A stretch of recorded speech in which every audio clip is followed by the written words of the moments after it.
the Thursday Afternoon Chat. Your favorite artists and JR on the Joy FM.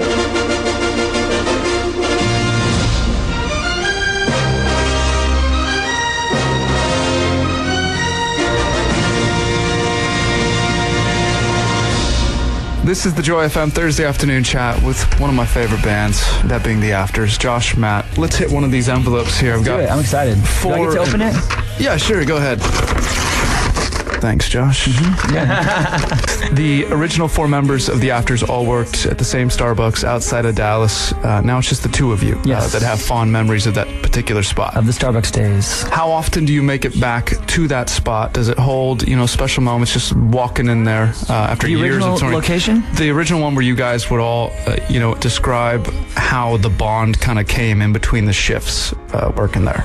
I actually was in there last week for the first time in probably years. I hadn't been back in a long time, but we happened to be in that area for something. So my wife and I, we stopped, because that's also where I met my wife. Oh, really? She was actually working there while she was going to Bible school in Dallas. And so we got to know each other. How many employees did you guys have? We had a big staff, You've either married or joined a band with half the staff. I either married or joined a band with every coworker there pretty much. No.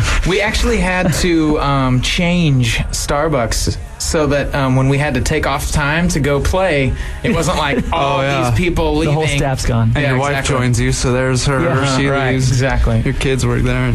So we went in, and it had been completely remodeled. It didn't even look like the same place anymore. Yeah. So how did it work? Morning crew was you and Matt and Brad. Brad? That's right. Brad was there. You guys, we play you play music, I play music. Mm-hmm. And then in between breaks, you guys would jam outside? We were worship leaders at the time at different places, and so we always had acoustic guitars that we kept in the trunks of our cars. And so we'd go grab them, and when it was slow, we'd just pull them out and make songs up in the store and, just goof off. We would sing out drink orders. And then you recruited your drummer from the night crew. We asked the evening guy. The bold and beautiful. Mark John. Did the tips increase because you guys were singing a lot? We had awesome tips, actually. We like to think that they did. And we had very loyal customers. We had customers that, it was like their place. They would come and hang out, and they would expect to chat with us and hear songs. Yeah. It was cool. It's an interesting story. I wonder if there's other bands that started that way, because it's a central meeting location. And if you have any musical ability and you want to join a band, you're all there together. So we were talking about this on the way up here, actually. There are lots of bands that Starbucks is kind of one of those places that attracts artsy kind of people. Right. I wonder if there's like Home Depots where a bunch of guys they're hooking up, Taco Bell, Hey, we should start a band, burritos and back kind of bored on the line, singing songs about cheese and beans. Since you both have kids, which either DVD or kids show, if one of the After songs ended up on one of those, would make you a hero around the house? Ooh.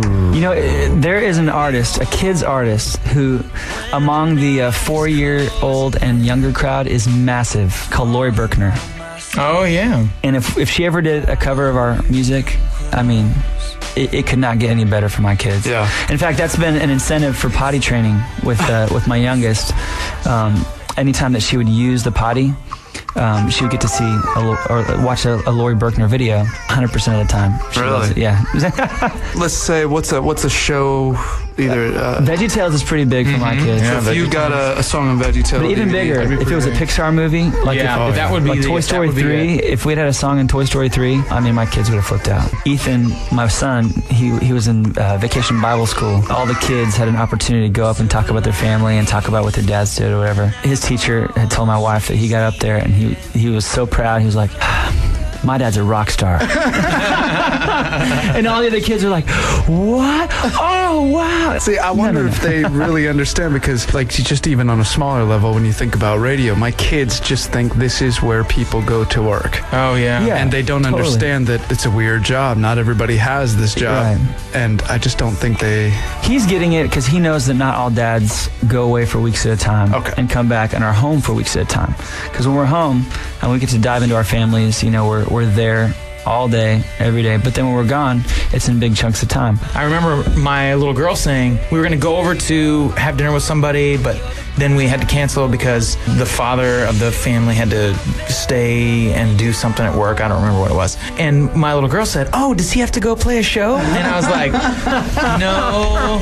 I was 20 yards away from you guys when you were standing on stage, I think back in 06 at the Grand Ole Opry. And you guys had just accepted the Dove Award for Best New Artist of the Year. And, Josh, it was shortly after your dad had passed away. Yes. It was very memorable because your dad is not there. Mm-hmm. And it was a dad that supported you guys. I mean, even the rest of your band said, yeah, this guy was all about us and all this stuff. What's kind of important to you in regards to you being on that side with your kids achieving or pursuing stuff? The things that I've taken away from my childhood, thinking about the kind of dad that I had, I always felt loved and I always felt supported. I always felt liked by him. I felt like he really liked me. I felt like he always believed in me. A lot of kids don't realize that don't know if their parents love them, like them, and you can't say it enough times, And that's, I have very confident kids. A lot of that has to do with, how much I reinforce that. Right. I know that your kids like you because right before you go out on the road, they try to hide your car keys. Yeah. That's a good sign. You are listening to the Joy FM with your host, JR.